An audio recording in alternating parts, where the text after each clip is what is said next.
నమస్కారమండి. తెలుగు కథావళికి స్వాగతం. కథ చదువుతున్న నా పేరు ప్రజ్ఞ. ఈ వీడియో నచ్చినట్లయితే లైక్, షేర్ చేయండి. నా ఛానల్ కొత్తగా చూస్తున్నట్లయితే సబ్స్క్రైబ్ చేయడం మర్చిపోవద్దు. మరిన్ని మంచి కథలు అప్లోడ్ చేసినప్పుడు నోటిఫికేషన్స్ రావడానికి బెల్ ఐకాన్ క్లిక్ చేయండి. అమ్మవారి చీరలు. ఒక నగల వ్యాపారి దుకాణంలో పనిచేసే గోవర్ధనుడనే అతడి ఉద్యోగం హఠాత్తుగా పోయింది. లక్షలు గడించిన అతడి యజమాని సముద్ర వ్యాపారం మీద మోజుతో కుటుంబంతో సహా ఊరు విడిచి వెళ్ళిపోయాడు. వ్యాపారి వెళ్లే ముందు గోవర్ధనుడి చేతిలో 1000 వరహాలు పెట్టి, ఇన్నాళ్ళు నా దగ్గర నమ్మకంగా పనిచేసినందుకు ఈ డబ్బు నీకిస్తున్నాను, ఇక నీ దారి నువ్వు చూసుకో అని చెప్పాడు. ఉద్యోగం పోయినందుకు చెప్పరానంతగా విచారపడుతూ ఇల్లు చేరిన గోవర్ధనుడితో అతని భార్య గోమతి, జరిగిన దానికి విచారపడవలసిందేమీ లేదు. మీ యజమాని ఇచ్చిన ఈ 1000 వరహాలతో మనం సొంత వ్యాపారం ప్రారంభిద్దాం అన్నది. సొంత వ్యాపారమా? ఏమిటది అని అడిగాడు గోవర్ధనుడు. నువ్వు సోమపురం నుంచి మంచి జరీ ఉన్న రంగు చీరలు, తెల్ల చీరలు కొనుక్కురా. నీళ్లల్లో తడిసిన వెలవని రంగులు కుంచే తీసుకువస్తే ఆ చీరల మీద నేను అందమైన పువ్వులు, లతలు చిత్రీకరిస్తాను.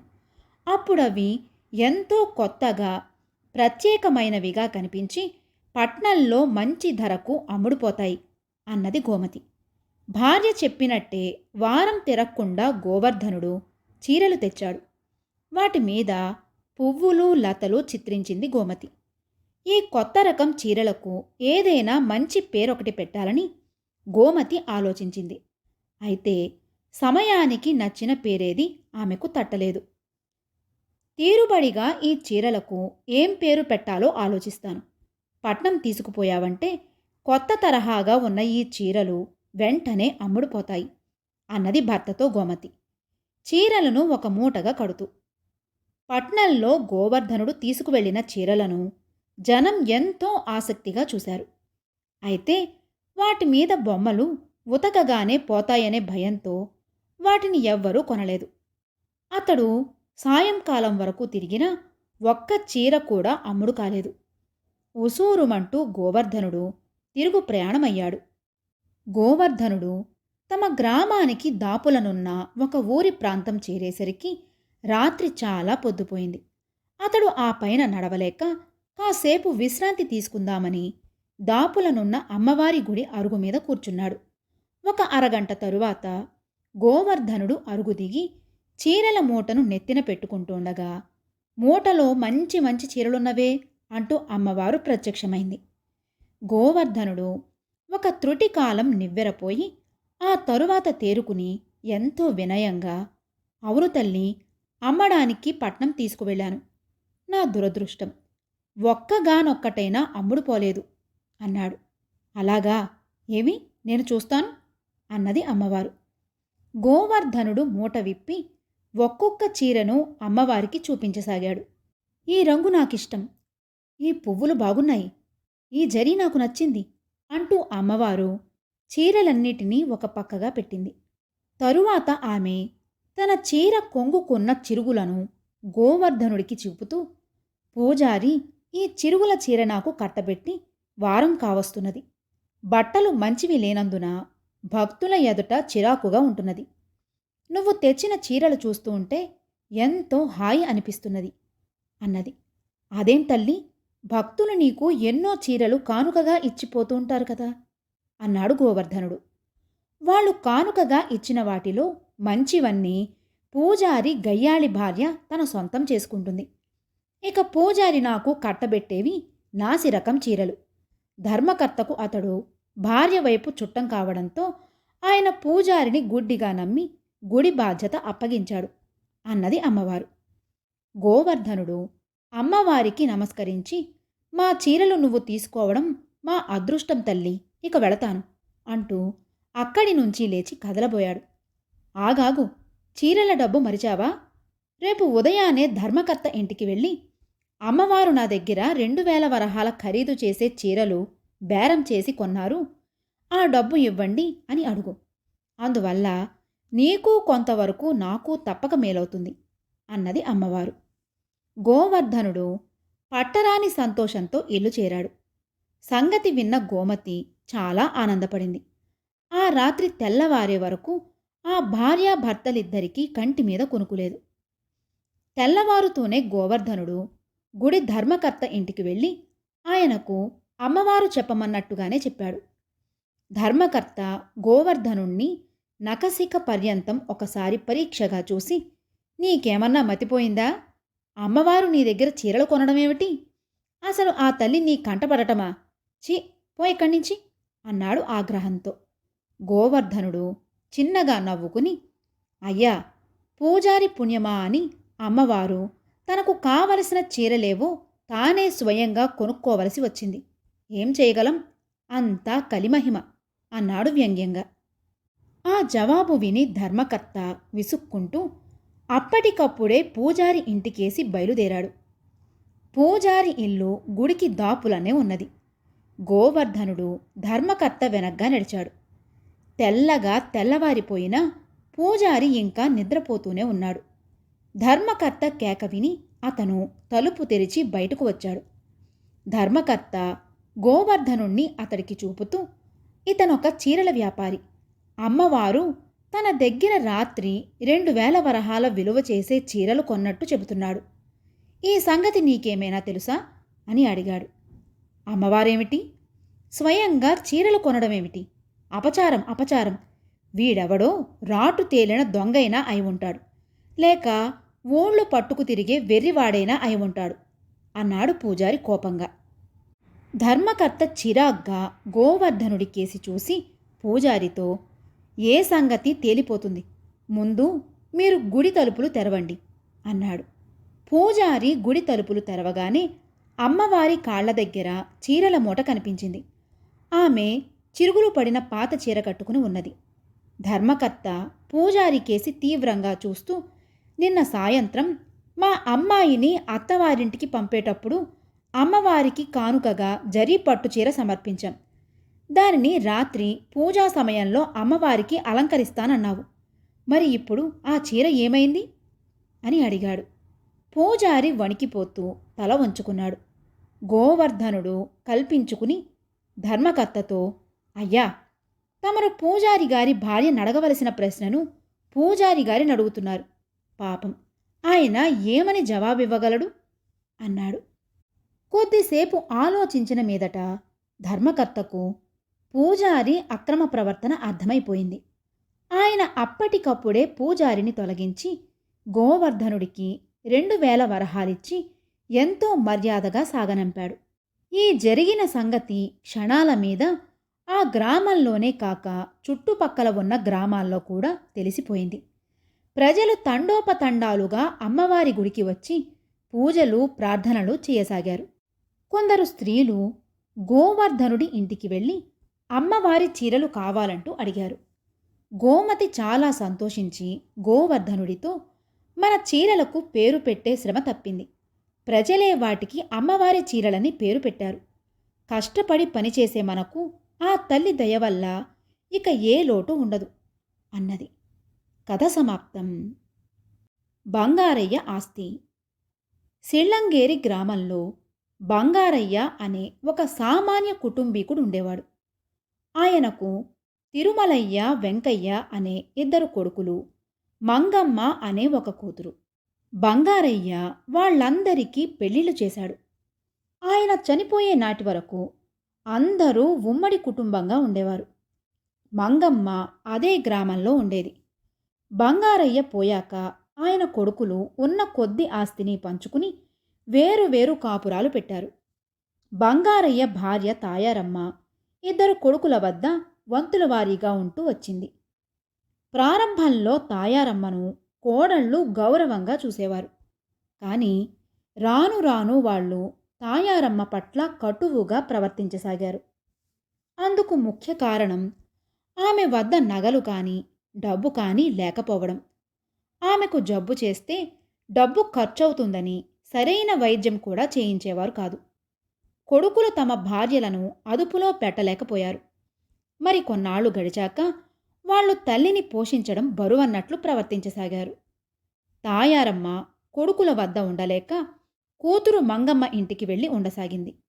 మంగమ్మ కొద్ది రోజుల పాటు తల్లిని ఆదరంగా చూసి తరువాత అవకాశం చిక్కినప్పుడల్లా ఆస్తిని పంచుకోవడానికి కొడుకులు, పోషించడానికి కూతురు అని ఎత్తిపోటు మాటలు అనసాగింది.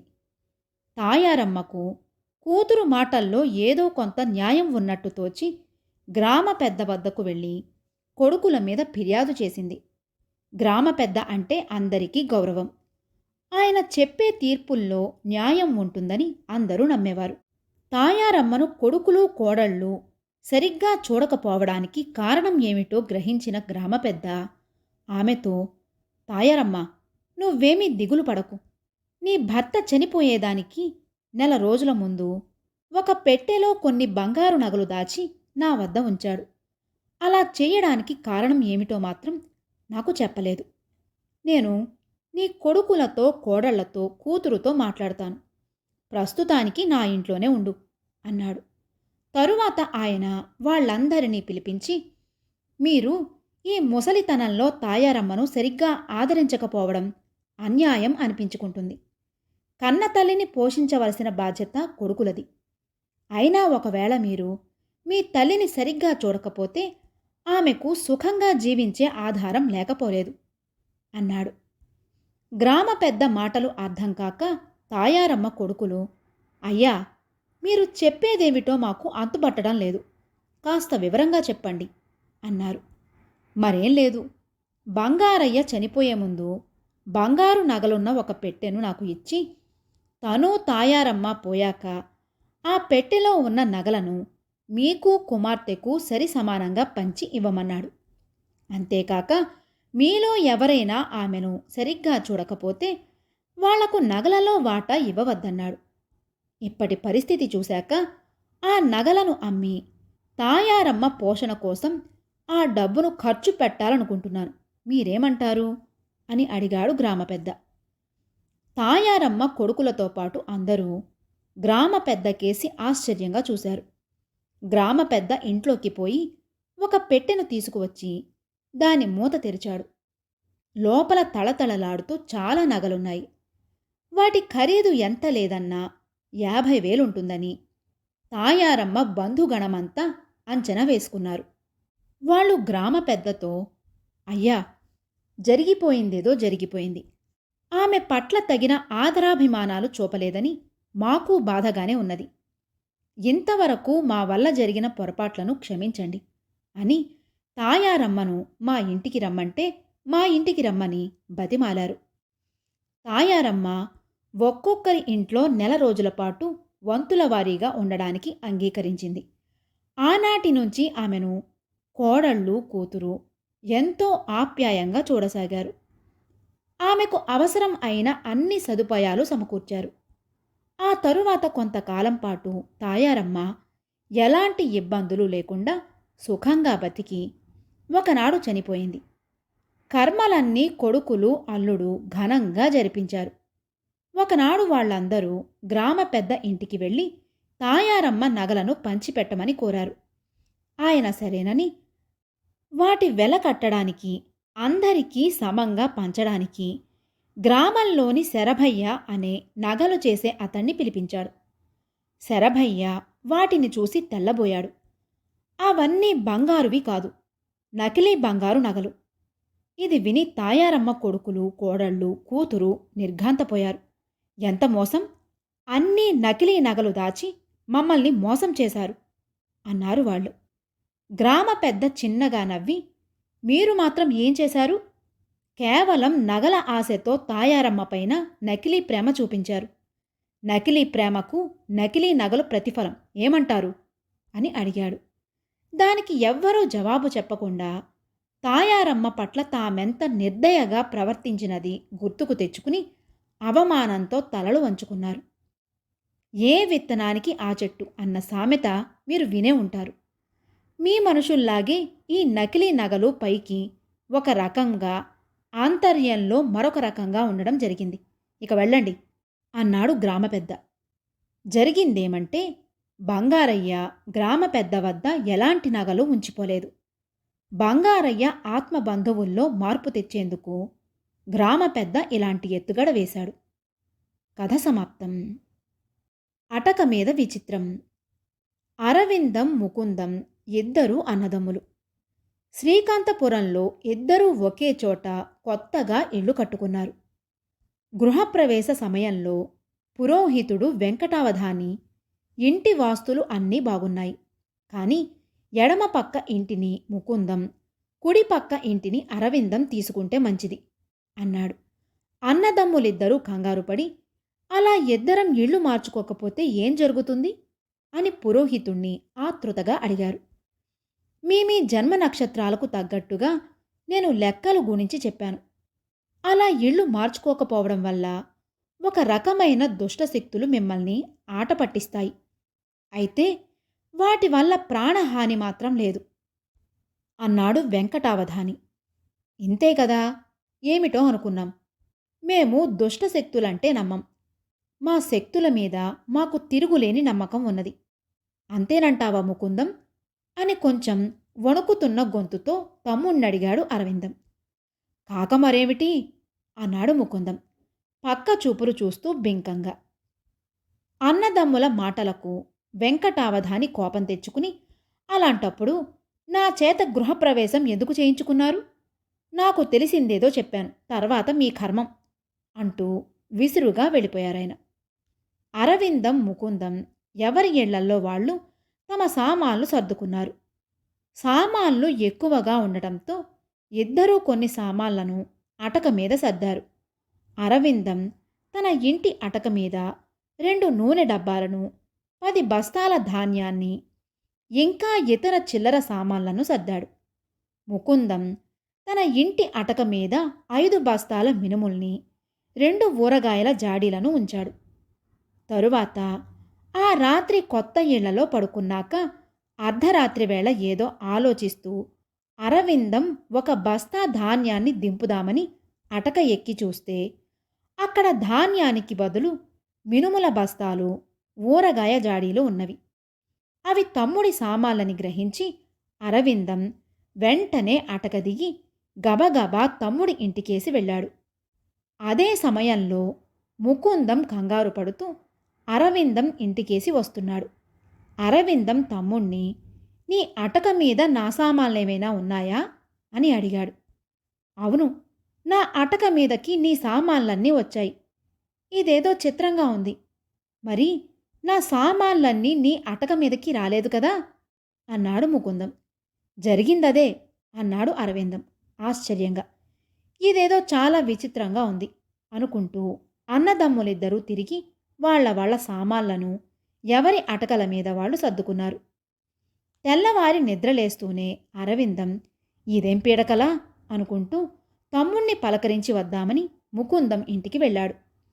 ఆ సమయంలో ముకుందం ఇంటి వసారాలోని అరుగు మీద కూర్చుని ఏదో ఆలోచిస్తున్నాడు.